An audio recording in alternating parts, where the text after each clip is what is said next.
Hello friends, அஸ்ஸலாமு அலைக்கும். பச்சை பட்டாணியை வச்சு ஒரு பொரியல் செய்யலாம். பச்சை பட்டாணி இந்த அளவுக்கு எடுத்து வச்சுருக்கேன். இது 1/4 கிலோ அளவுக்கு இருக்கும். வாங்கி பச்சை ஃப்ரெஷ் பட்டாணி வாங்கி உரித்து எடுத்து வச்சுருக்குது. இதை எடுத்து வச்சுருக்கிறேன். அது தேவையான பொருளெல்லாம் எடுத்து வச்சுருக்கேன். எப்படி செய்யலான்னு பார்க்கலாம். இப்போ ஒரு கடாய் அடுப்பில் வச்சுருக்கேன். அதில் 1½ ஸ்பூன் ஆயில் ஊற்றி வச்சுருக்கிறேன். ஆயில் காஞ்சிருச்சு. இப்போ பெரிய வெங்காயம் கொஞ்சம் அரிஞ்சு வச்சுருக்கேன். பெரிய சைஸாக இருந்தால் 2 வெங்காயம் போட்டுக்கோங்க. கொஞ்சம் குட்டி குட்டியாக இருந்தால் ஒரு 4-5 வெங்காயம் அரிஞ்சு எடுத்துக்கோங்க.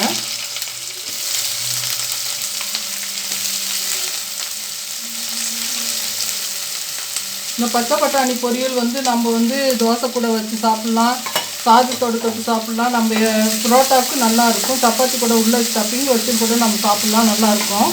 இது கொஞ்சம் நேரம் வதங்கட்டும். ஒரு பச்சை மிளகா ஒன்று சேர்த்துருக்கிறேன். கொஞ்சம் இது வதங்கி வரட்டும்.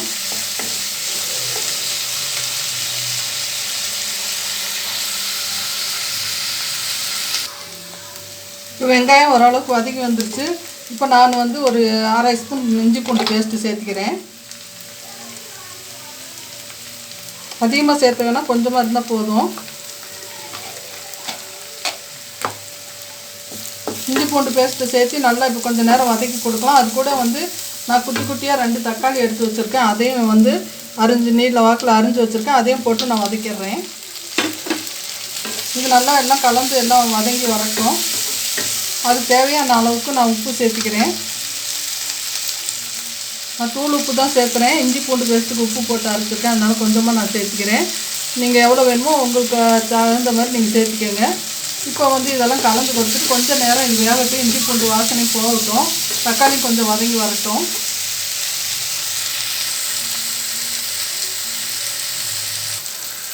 இப்போ இது ஓரளவுக்கு வதங்கி வந்துருச்சு. இப்போ நம்ம எடுத்து வச்சுருக்க இந்த ஃப்ரெஷ் பட்டாணியை இதோடு சேர்த்துக்கலாம். இது அதிகமாக கூட நீங்கள் சேர்த்துக்கலாம். எவ்வளோ தேவையோ அந்த அளவுக்கு சேர்த்துக்கோங்க. இது நல்லா வதக்கி கொடுக்கலாம் கொஞ்சம் நேரம். அது தேவையான பொடிகளை நம்ம சேர்த்துக்கலாம். மிளகாத்தூளும் மஞ்சத்தூளும் எடுத்து வச்சுருக்கேன். அதை நம்ம சேர்த்துக்கலாம். மிளகாத்தூள் 1 ஸ்பூனும் மஞ்சத்தூள் 1/4 ஸ்பூன் எடுத்து வச்சுருக்கிறேன். அதையும் சேர்த்துட்டு இது கொஞ்சம் நேரம் வதக்கி கொடுக்கலாம்.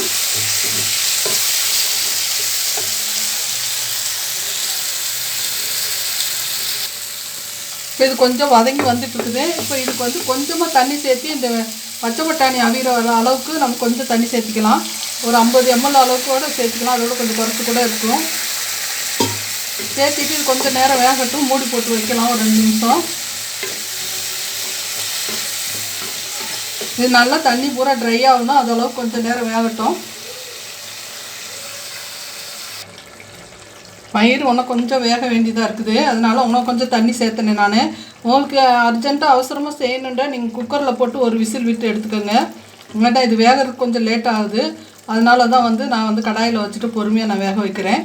உங்களுக்கு தேவைண்டா சீக்கிரமாக செய்யணுண்டாக்கா அந்த மாதிரி நம்ம செஞ்சுக்கலாம். இது இன்னும் கொஞ்சம் தண்ணி பூரா வற்றணும். தண்ணி கொஞ்சம் சேர்த்தனதுனால கொஞ்சம் தண்ணி இருக்குது. அது வற்றட்டும். வற்றின பிறகு பார்க்கலாம்.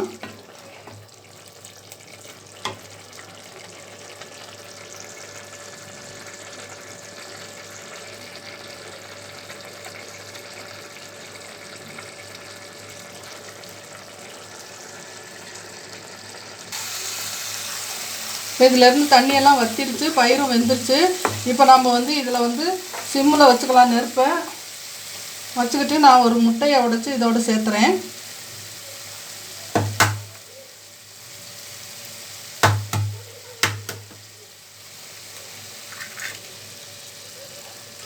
சேர்த்துட்டு முட்டையை கொஞ்சம் ஒரு 2 செகண்ட் விட்டுட்டு அப்புறமேல் கலந்து கொடுக்கலாம். நம்ம அதுக்கு மேலே இந்த மாதிரி மசாலாலாம் போட்டுடலாம். நம்ம போட்டு கொஞ்சம் கொத்தமல்லி தலையை நான் இதோடு சேர்த்துக்கிறேன்.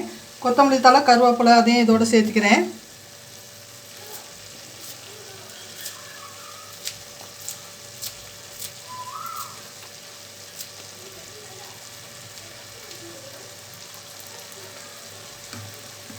இது ஒரு செகண்ட் இருக்கட்டும். கொஞ்சம் நேரம் மூடி போட்டு வச்சுட்டு அப்புறமேல் நம்ம கிளறி கொடுக்கலாம். தீ சிம்மில் தான் இருக்கணும்.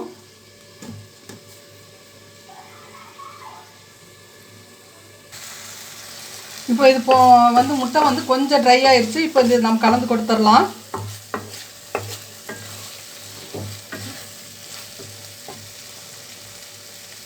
கொஞ்சம் நெருப்பு ஏற்றிக்கலாம். நம்ம இந்த பச்சை பட்டாணி கிடைக்கும் போது நம்ம வாங்கி சமைச்சு சாப்பிட்லாம். இது நிறைய சத்துக்கள் இருக்குது. இது எப்படி வேண்டாலும் நம்ம செய்து சாப்பிட்லாம். அது மாதிரி ஏதாவது ஒரு டிஷ்ஷு நீங்கள் ரெடி பண்ணிக்கிட்டு அது மாதிரி செஞ்சு சமைச்சு சாப்பிடுங்க. பச்சை பட்டாணியில் நிறைய சத்து, கால்சியம் சத்து எல்லாமே இருக்குங்கிறாங்க.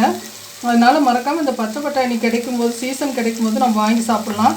இது ஒன்றும் கொஞ்சம் முட்டை வந்து பச்சையாக இருக்குது, கொஞ்சம் அவியட்டும். கொஞ்சம் நேரம் இப்படி கிளறி கொடுக்கலாம். இது தேவையான அளவு மிளகுத்தூள் நான் எடுத்து வச்சுருக்கிறேன். அதை வந்து இப்போ நம்ம சேர்த்திக்கலாம். சேர்த்திட்டு உப்பு காரமெல்லாம் போதுமான்னு பாருங்கள். பத்தலைண்டா மிளகுத்தூள் சேர்த்திக்கங்க. காரம் பத்தலைண்டா, உப்பு பத்தலைண்டா உப்பு சேர்த்திக்கங்க. நான் போட்டிருக்கிறது எனக்கு சரியாக இருக்குது. இது ஒரு நிமிஷம் அப்படியே சிம்மில் இருக்கட்டும், ஒரு செகண்டு.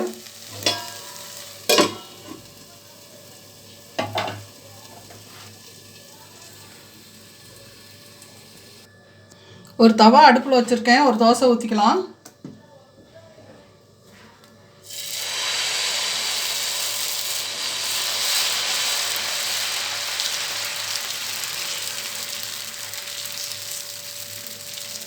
எந்த அளவுக்கு வேணுமோ அந்த அளவுக்கு நம்ம பெருசாக நம்ம தடவிக்கலாம். இது கொஞ்சம் நேரம் இப்படியே இருக்கட்டும். இது தேவையான ஆயில் நம்ம ஊற்றிக்கலாம்.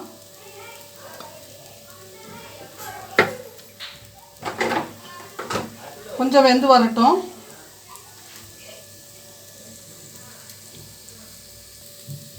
தோசை ஓரளவுக்கு வெந்து வந்துருச்சு.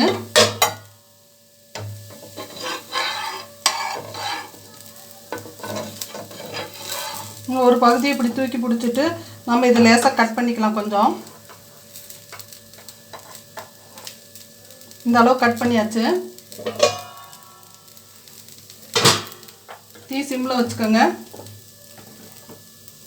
இப்போ இந்த பச்சை பட்டாணி ஸ்டஃபிங்கை வந்து நம்ம கொஞ்சம் உள்ளே சேர்த்திக்கலாம். எவ்வளோ வேணுமோ அந்த அளவுக்கு நம்ம சேர்த்திக்கலாம். இதை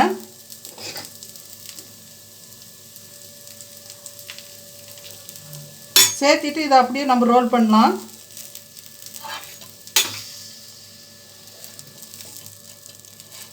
ரோல் பண்ணி கொஞ்சம் நேரம் அப்படியே வச்சுருக்கலாம். நம்ம ஆயிலும் நெய்யும் தேவைன்னா நம்ம ஊற்றிக்கலாம். இந்த மாதிரி செஞ்சு சாப்பிட்டு பாருங்கள். ரொம்ப சூப்பராக இருக்கும், அவ்வளோ அருமையாக இருக்கும்.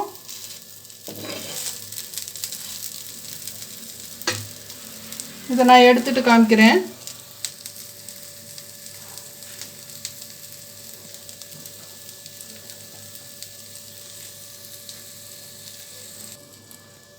பாருங்கள், தோசை 2 சுட்டுட்டேன். இப்போ பச்சை பட்டாணி இது வந்து நல்லா ட்ரை ஆகி நல்லா உதிரி உதிரியாக இப்படி இருக்குது. நம்ம சாதத்தோடையும் சாப்பிட்டுக்கலாம், புரோட்டா கூடயும் சாப்பிட்டுக்கலாம், இப்படி ஸ்டஃபிங் பண்ணியும் சாப்பிட்டுக்கலாம். உங்களுக்கு எப்படி விருப்பமோ அந்த மாதிரி சமைச்சு சாப்பிடுங்க. பாருங்கள் எவ்வளோ அழகாக, எவ்வளோ இதாக இருக்குது, அவ்வளோ டேஸ்ட்டாகவும் இருக்குது. நீங்களும் இந்த மாதிரி சமைச்சு பாருங்கள். லைக் பண்ணுங்கள், ஷேர் பண்ணுங்கள், கமெண்ட் பண்ணுங்கள், சப்ஸ்கிரைப் பண்ணுங்கள். சேலம் பாபிமா சமையலுக்கு ஆதரவு தாங்க. அஸ்ஸலாமு அலைக்கும் வரஹ்மத்துல்லாஹி வபரகாத்துஹு. அஸ்ஸலாமு அலைக்கும்.